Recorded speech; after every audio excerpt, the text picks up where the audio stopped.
Senhoras e senhores, cumprimentando-os, estamos iniciando o Diálogo Espírita, a doutrina espírita passada a limpo, programa que vai ao ar na Rádio Gazeta 107,9, todos os sábados das 6h30 às 7h, e também aos sábados pelas redes sociais da Casa Espírita Chico Xavier, às 19h. Convidamos o nosso irmão Dilson Pereira de Barros para fazer a prece de abertura. E nós convidamos a todos vós, e todos juntos, comungarmos deste banquete, o banquete da prece. Então, quem puder fechar os olhos, fechem os que puderem. E todos nós convidamos para que pensemos em Jesus. Pensemos nele, com a respiração calma. Sintam a presença amiga dos bons amigos, desses espíritos maravilhosos que estão sempre conosco, sentindo a presença do Mestre, através destes benfeitores amados. Cada um, de acordo com as suas necessidades, peçam. Mas peçam com fé. Peçam a Deus. Peçam ao Mestre Jesus. Que esses benfeitores amigos, eles vão nos proporcionar os passes que necessitamos. E além desses passes, destes fluidos, forças, boas intuições, a fim de que nós todos possamos resolver nossos problemas com mais leveza, paz, tranquilidade, e quem sabe também alívio as nossas dores do corpo. Então peçam. Nós por aqui também pedimos as boas intuições para que possamos levar a cada um, onde quer que se encontre, aquela palavra amiga, aquela palavra que consola. Então, obrigado a Deus por tudo e que assim seja. Vamos trabalhar hoje um assunto recorrente, ainda mais nos tempos bicudos que vivemos odiernamente. O título é Parentes. Está em 1 Timóteo, capítulo 5, versículo 8. Mas se alguém não tem cuidado dos seus, e principalmente dos da sua família, negou a fé e é pior do que o infiel. Paulo. A casualidade não se encontra nos laços da parentela. Princípios sutis da lei funcionam nas ligações consanguíneas.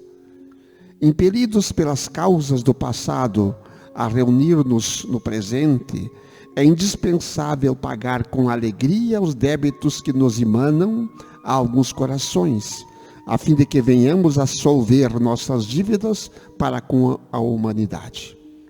Inútil é a fuga dos credores que respiram conosco sob o mesmo teto, porque o tempo nos aguardará implacável, constrangendo-nos à liquidação de todos os compromissos. Temos companheiros de voz adocicada e edificante na propaganda salvacionista, que se fazem verdadeiros trovões de intolerância na atmosfera terrestre, e também na caseira, principalmente na casa, acumulando energias desequilibradas em torno das próprias tarefas. Sem dúvida, a equipe familiar no mundo nem sempre é um jardim de flores. Por vezes é um espinheiro de preocupações e de angústias, reclamando-nos sacrifício. Contudo, embora necessitemos de firmeza nas atitudes para temperar a efetividade que nos é própria, Jamais conseguiremos sanar as feridas do nosso ambiente particular com o chicote da violência ou com o emplasto do desleixo. Consoante a advertência do apóstolo, se nos falha o cuidado com a sua própria família, estaremos negando a fé. Os parentes são obras de amor que o Pai compassivo nos deu a realizar. Ajudemo-los através da cooperação e do carinho, atendendo aos desígnios da verdadeira fraternidade. Somente adestrando paciência e compreensão, tolerância e bondade, na praia estreita do lar, é que nos habilitaremos a servir com vitória no mar alto das grandes experiências. Parentes, está aí o tema. Irmão Julcio, o que o irmão encontrou no Evangelho sobre esse assunto? Então, Antônio, olha, eu fiquei surpreso, não é corriqueiro de nós nos defrontarmos aqui no nosso livrinho de referência com temas dessa natureza, mas a minha surpresa, ela é agradável, porque eu acho que se tem um tema que nós temos necessidade de refletir, dialogar, aprofundar, um verbo que nos faça encontrar soluções para a questão familiar, né? Estamos diante dele. Estamos diante dele e no Evangelho, no capítulo 14, honra teu pai e tua mãe, nós temos todo um apanhado que amplia o que o Paulo orientou Timóteo em relação à família e que Emmanuel comenta na nossa reflexão. Vamos saber, neste ensinamento, que a questão familiar não é uma criação humana, é uma criação divina. É uma lei de Deus a questão familiar. E que a família, ela é uma constituição muito mais ampla do que nós imaginamos e que nós comumente traçamos como sendo aqueles que nós reunimos embaixo do nosso teto. Então está na mesa, capítulo 14, honrar o teu pai e tua mãe, parentesco corporal, parentesco espiritual. Dilson, encontrou mais alguma coisa, mais algum capítulo que se encaixa nesta lição? Olha, então, não. Porque o Vida Futura não vai hoje? Vai, também. Porque, aproveitando o gancho, é uma boa pedida, é uma boa sugestão. Porque o indivíduo que ele acreditar de que a morte não existe, de que o espírito vivifica, ele aceitará com facilidade as questões familiares, porque ele não vai se permitir ser afetado com tanta frequência, porque ele sabe dos riscos. Então a vida futura sempre poderá estar presente, porque é o porvir nosso depois, né, da morte do corpo físico. Pois bem, esse parentesco, né, que a gente, até o advento do Espiritismo, a gente tinha a família como uma união, diria até qualquer. Interesses. E de que esses seres teriam interesses, eram movidos pecuniários, por interesses comuns e que teriam que se ajudar, etc. Ainda é assim para aqueles que não têm a visão espírita. E nós todos sabemos como é. E eu estendo um pouquinho mais, eu estava lendo agora, o enunciado que é de Timóteo, né, no capítulo 5, versículo 8 de Paulo. Então, mas se alguém não tiver cuidado, primeira frase que você leu, Antônio, mas se alguém não tem cuidado com os seus, se alguém não tem cuidado com os seus, e principalmente dos da sua família, se não fosse os espíritos, esse cuidado ele seria material, não é mesmo? Olha como a gente interpreta as coisas de Deus num sentido muito oposto ao que você falou, Jussi. Do sentido amplo que é a família, no sentido espiritual. Esse enunciado, lido por um encarnado que desconhece as coisas de Deus, que desconhece os ensinamentos dos espíritos, jamais, ou com muita dificuldade, iria observar o ensinamento de Emmanuel. Só um espírito evoluído pode nos trazer estas explicações, de que na nossa família estão reunidos espíritos simpáticos, porque o capítulo e o item que você escolheu, José, é isso. E a simpatia dos espíritos, ela não se dá somente por espíritos que se gostam, principalmente espíritos com um passado de muita dor e sofrimento, onde esses espíritos nascem muito próximos uns dos outros, e assim, passando pelas mesmas necessidades, estando próximos, eles podem ter uma percepção diferente. Podem. Muitas vezes, a gente vê coisas muito ruins acontecendo dentro das famílias, por conta das antipatias pretéritas. Então, vamos ver como vai nosso assunto hoje, né? E a gente vai falando mais sobre ele. Tem um motivo, então, para que no meio familiar que nós nascemos, tenha um problema de antipatia entre um pai e um filho, entre irmãos? Tem ou não tem? Tem, Antônio. Esta lei de família, de constituição das famílias, de reunião das criações divinas, ela obedece uma lei maior, que é a lei de causa e efeito.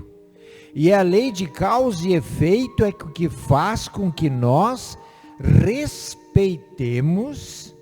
vejam bem, respeitemos e procuramos nos adequar à condição familiar, segundo a lei maior de caridade, que é amar ao próximo como a si mesmo.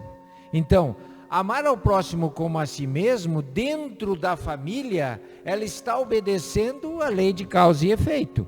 Porque muito embora estejam lá reunidos espíritos simpáticos, não raras vezes, Antônio, estão lá espíritos necessitados de resgates amorosos, de desencontros em vidas anteriores. E aí eu continuo na pergunta ainda para os dois irmãos aqui, para todos nós, aliás,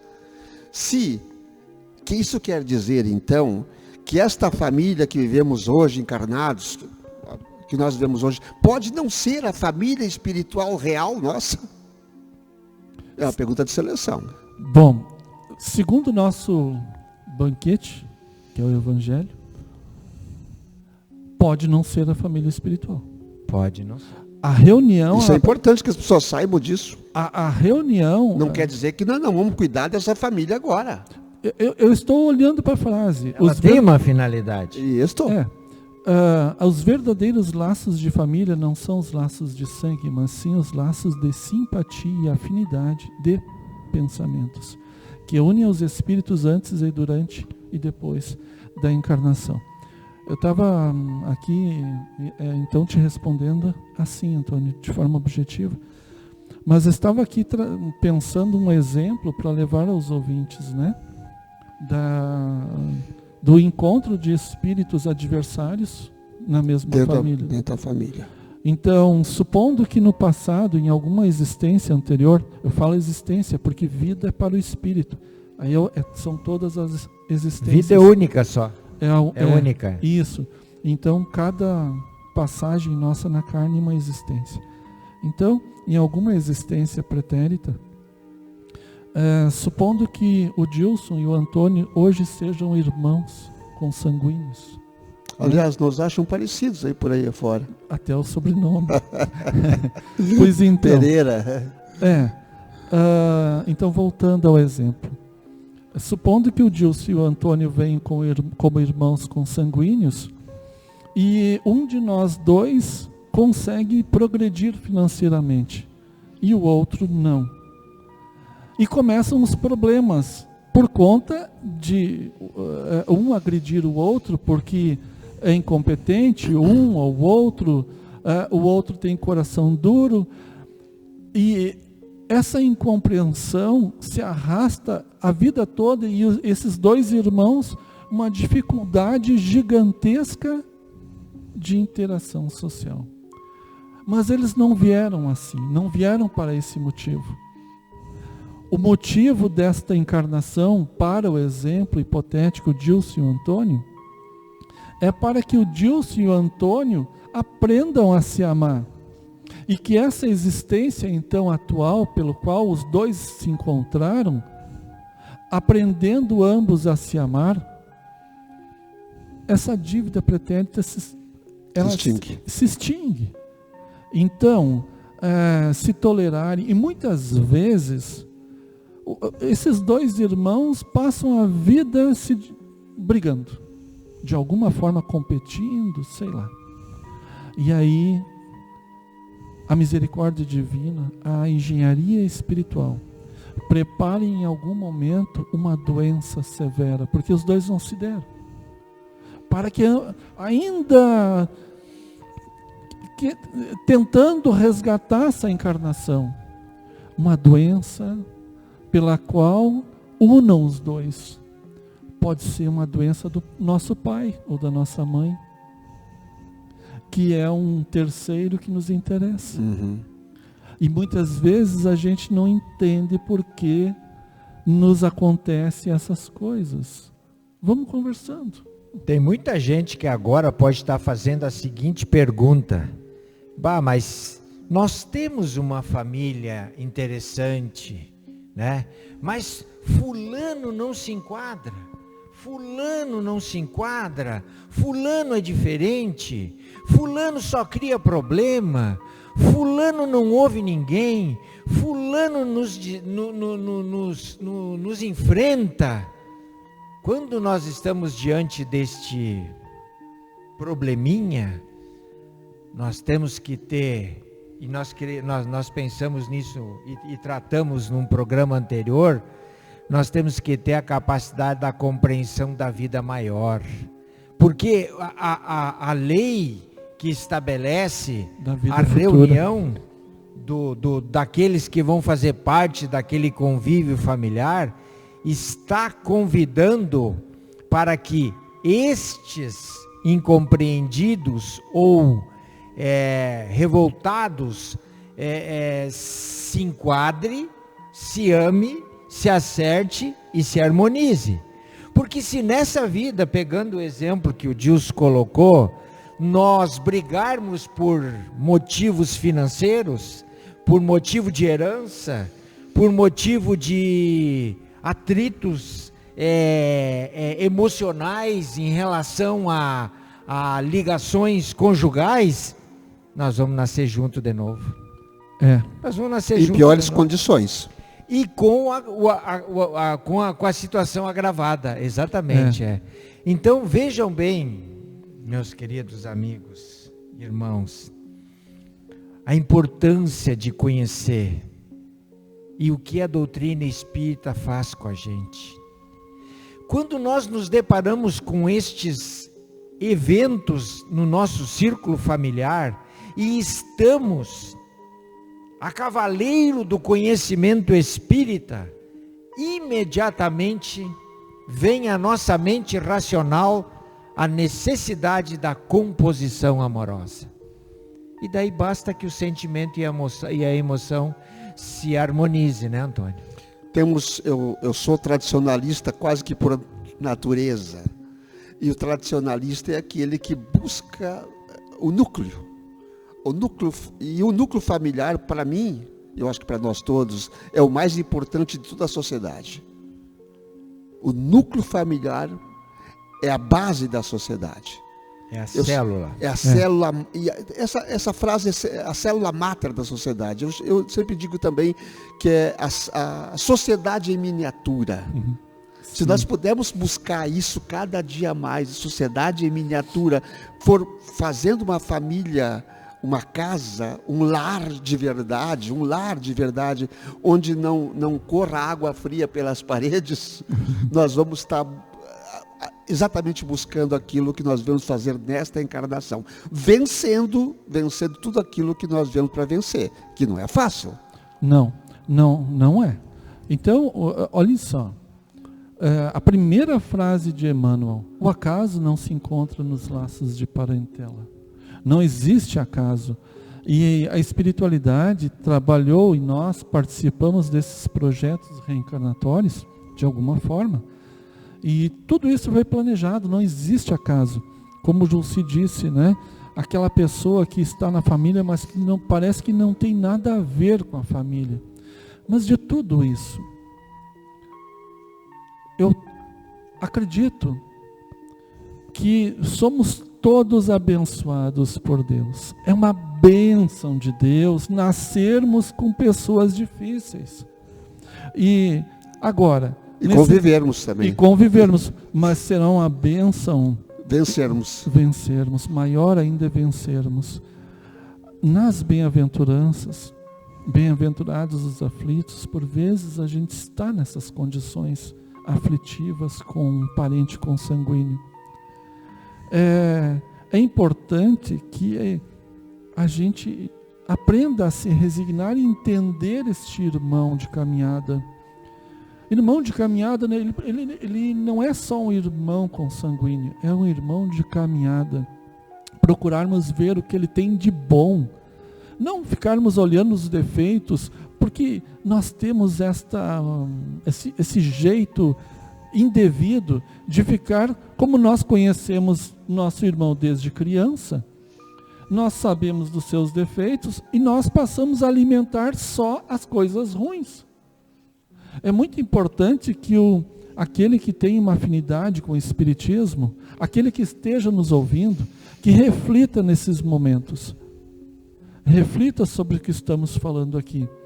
O vosso irmão consanguíneo é um irmão de caminhada que necessita da tua compreensão.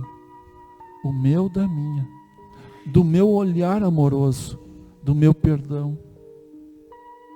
E por meu bem. É tão importante... O irmão Julci faz as preliminares finais e encerra com a prece também. Né? É tão importante isso que o Dilson colocou, que o Antônio comentou, que a frase de Paulo é impactante. Quem não cuida da sua família nega a sua fé. Não dá nem para dizer que nós somos cristãos se nós não sabemos cuidar da nossa família. Isso é muito impactante. Porque eu estava lembrando agora, Antônio, antes da oração de encerramento, que nós comentamos muito a condição desse contexto familiar atritivo em razão da expiação, né? Que nós temos necessidade de compor com os nossos irmãos de caminhada no mesmo círculo consanguíneo. Mas e quantos de nós vêm com a missão de conduzir alguém que nós não devíamos nada e ele não deve nada para nós? Ele está necessitado do convívio daquela família que já se constitui em uma família equilibrada. Tem essa situação. Então, gente, com este assunto, com a gravidade que ele nos coloca, com a reflexão que nós podemos fazer, olhando ao nosso derredor, lembrando todas as coisas que o Espiritismo vai nos ensinando, da diferença entre casa e lar,